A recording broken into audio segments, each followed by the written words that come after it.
Resident Evil. Sorry, that came out of nowhere.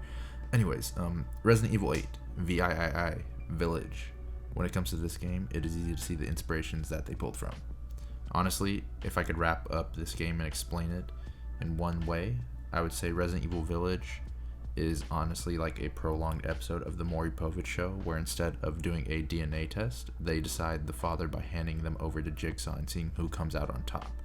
In case you don't know what the Maury Povich show is, well...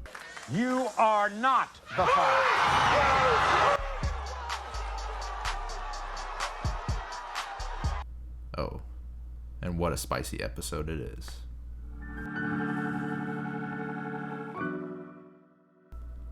The game starts out on a nice, peaceful night with your batshit crazy wife, Mia, and your Benjamin Button looking ass baby, Rose. No, seriously, look at those wrinkles on Rose and tell me that she doesn't need some lotion on those hands. Anyways, after putting Benjamin Button down for a nap, you and Mia turn on the Al Green Let's Stay Together, pour some wine, and are about to get down and dirty until the SWAT team comes busting in. Because apparently a 13-year-old in the Twitch chat thought it would be funny to call them and have you swatted. Mia then gets knocked out, but before you can get the revive off, Chris shows up and does a finisher on her. Chris? What the hell? Sorry, Ethan. No!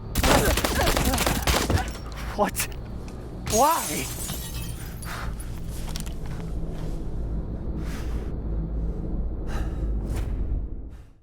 He then yoinks the hit rapper and artist The Baby from her crib. What ensues next for Ethan is 10 of the most torturous and gruesome hours of his life. After that little intro is where all the fun begins. You take control of your young troglodyte Ethan Winters, who randomly wakes up in the snow next to a car crash and no one is on site. The man stumbles along in the cold, proving just how much of a trooper he is after cutting himself on a rusty fence and not getting tetanus somehow. Soon, you come upon a village, where they are welcoming you with the intro to Hell's Bells by AC/DC.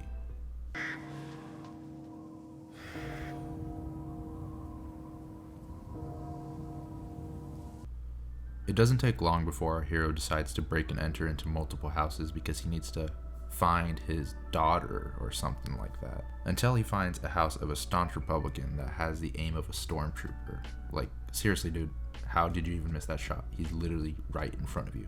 Anyways, the stormtrooper grandpa hands you your first weapon, the official Red Ryder carbine action 200 shot range model air pistol. And right after that, we meet our first generic enemy, Lycan number 1. Instead of using his gun though, Ethan decides to let the Lycan nibble on his fingers, and this is the beginning of his torture. My man Ethan will then continue to get shot by arrows, stabbed by a sickle, strung up by his knuckles, covered in acid, burned, stabbed, drilled, swords through his stomach, rusty pipes, put in a meat grinder, and getting cut basically by any sharp item in his general vicinity. Ethan then meets up with the last residents of this village, where he breaks zombie rule number 1 and brings an infected man into the stronghold because he has the hots for the man's daughter Elena. You so fucking precious when you smile. Soon the house catches fire, and Ethan's new love interest Elena kills her daddy because he didn't want her to be with her new boyfriend Ethan. Just before they escape though, she kind of realizes that Ethan is nuts and decides that the sweet embrace of death would be way more pleasurable than being with him the whole time. Ethan runs away and then starts to break down and cry until Granny Two Skulls shows up and she starts laughing at his ass. She says, "Hey dog, I heard your daughter's at the castle. You can go save her, and along with that, you can get some sweet tail. Just talk to Big Mama Milkers, and she'll get you all set up. Trust me, you'll know who she is." Ethan makes it on over to where Grandma told him to go and nicely gets introduced to the head honcho Miranda and her assistants. Basically, she tells him that they're running a TV reality game show, and Ethan is the main contestant. If you can win on each person's segment of the show, you get your daughter back. Miranda eagerly pushes him out the door, and he meets up with Duke, who is going to be his guide for this.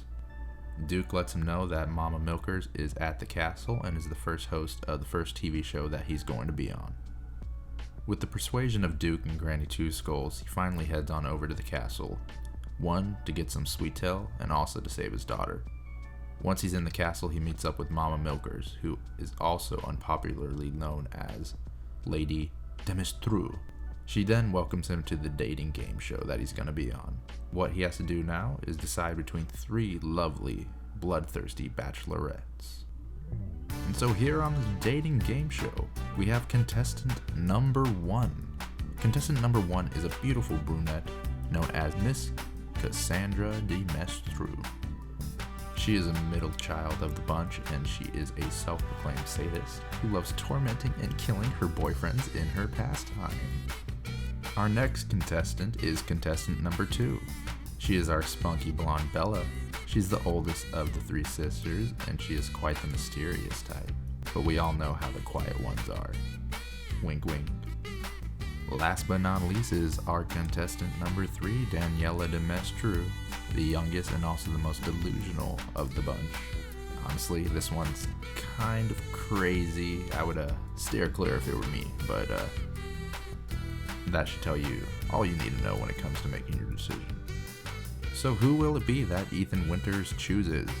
Well, after some laughs, dancing, and shooting, Ethan decides that he'd rather dump all 3 of the sisters. Because honestly, they're all batshit crazy, and none of them deserve love. At all. Not at all. No. They are immensely pissed at this, and they decide to try to murder Ethan to return the favor. And so, to defend himself, Ethan turns up the AC in the house and ends up freezing them to death. You see, the true reason Ethan didn't choose any of them is because his soul yearns for another. Turns out he actually has the hots for Mama Milkers, and he lets her know about it. He tells her that he can't stop thinking about her and that she's the only one for him. Even though their height's a huge difference, it's just the first of many obstacles they'll face in their relationship, and that they can conquer them and let people know what true love is. After hearing this proclamation of love from Ethan, Mama Milkers is utterly appalled. She can't even believe that he would even try to hit on her, especially after killing all 3 of her daughters. So instead, she decides to have Ethan as a snack, and not a cute kind of snack. More of a meaty, bloody, crunchy type of snack, if you know what I mean. Not being able to handle the rejection, Ethan decides to kill Mama Milkers.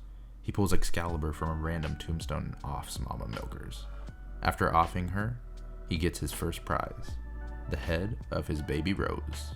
Now, honestly, that's some real fucked up shit. After getting the head of his daughter, he meets up with Duke, who explains to him that apparently, if he collects all 4 body parts and the 5 cards of Exodia, he can summon his daughter again. He lets Ethan know that Jeff Dunham's wife is the next person he'll need to talk to. And so Ethan heads on over to the spooky mansion of Jeff Dunham to get back his daughter's body.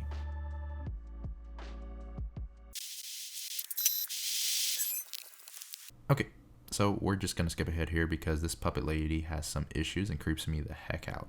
So basically, Ethan goes there, runs around the house, plays tag with the zombie baby fetus, and stabs it all in the face. Bada bing, bada boom, you got yourself puzzle piece number 2, some baby legs. After handling whatever shiz that was, it's time for Ethan to join our friend Chris for his inaugural episode of River Monsters.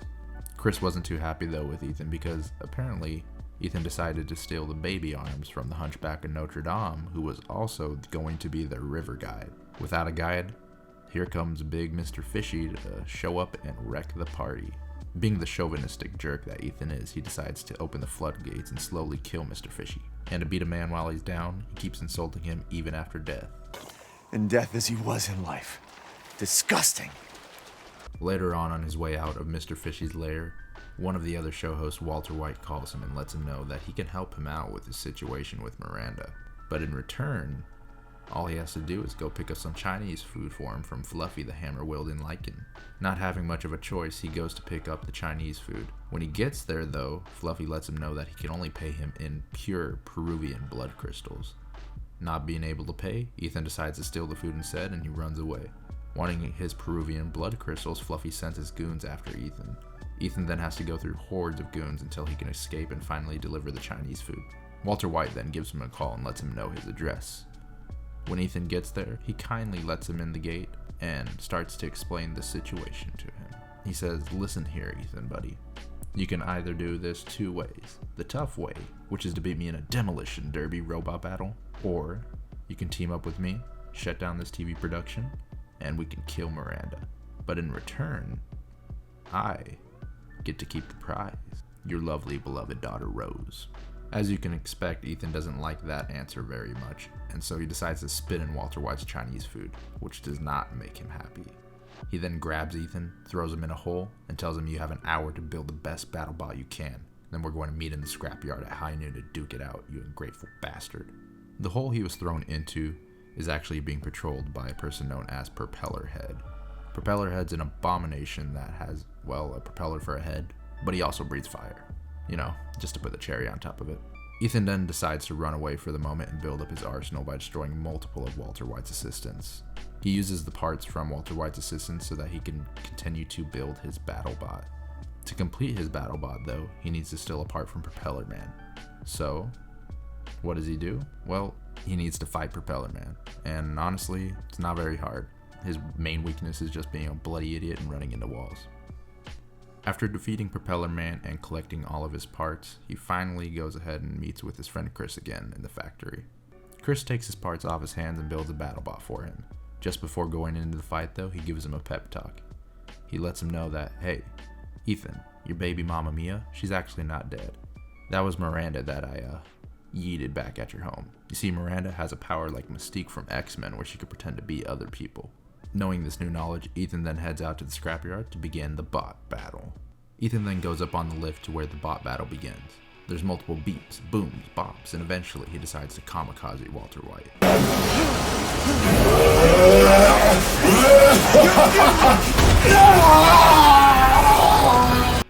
A fiery explosion ensues and Ethan rises up from the ashes victorious. To reward him for his hard work, Mother Miranda shows up. She lets him know that this was all a trick. There was never a TV show at all. It was all just a ruse to gain control of Rose. You see, the whole time you've actually been stuck in an illusion. And we aren't even doing a TV show. We're actually having a Yu-Gi-Oh duel. And all you really did was defeat her 5 monster cards on the field. Since you did that though, she can now activate her trap card. That allows her to sacrifice Rose's 4 body parts and summon Eva, the Destroyer. The shock of this betrayal sends Ethan into a coma. It's his turn of the duel, but he's currently knocked out and so the battle ceases for the moment. During this coma, we flash on over to our friend Chris, who ended up joining with the Men in Black and is now their top alien killing agent. We watch Chris go on a rampage, blowing up lichens and mold babies, and eventually he finds Ethan's wife Mia. He lets her know that Ethan's currently in a Yu-Gi-Oh duel with Miranda Kaibo, and that he's losing. She slowly turns to Chris and says, "You don't understand. Ethan is special. He can win no matter what. No matter how many times he loses. He'll never fall below 0 life points." You see, back in the day when Ethan was meeting up with the Baker boys, he was actually infected with a mold baby. This mold baby ended up turning his body into a mass of black gunk, therefore giving him the ability to take immense injury. Meanwhile, while this is happening with Mia and Chris, Ethan's still in a coma. During his coma, he's visited by his grandpa. His grandpa tells him that all he has to do to win is believe in the heart of the cards. If he believes in the heart of the cards, then he can never lose. He then wakes up to see that Miranda has summoned Rose, and in one more turn, she will be sacrificed to make Eva. Ethan then hears the words of his grandpa again, telling him to believe in the heart of the cards. He draws his final card, and it's the Shotgun of Exodia. He activates the legendary monster Exodia and wipes out Miranda.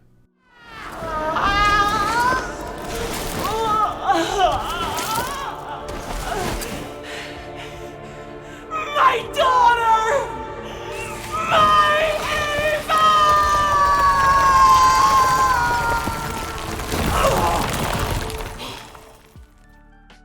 The dust then settles after his duel, but he has been badly injured, and he isn't going to make it very much longer. Along with that, Miranda knew that this might happen, so she set her life points to trigger a self-destruct button if they hit 0. Ethan can pause the button manually, but the moment he lets go, the whole village will go kaboom.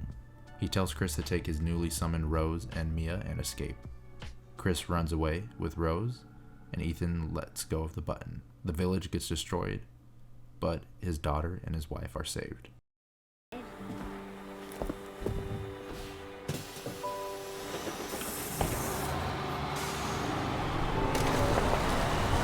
Move forward 18 years, we now see the baby Rose all grown up and visiting Ethan's gravesite.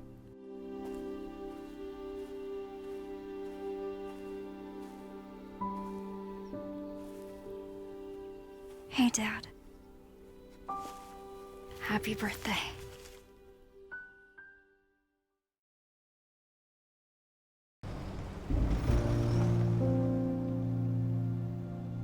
And basically, that's the end of the Ethan Winters saga. The man who went through hell for his family.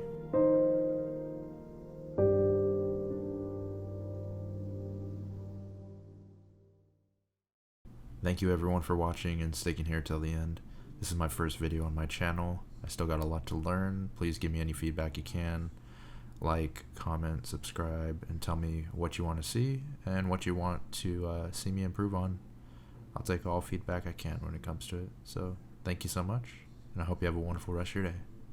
Bye-bye.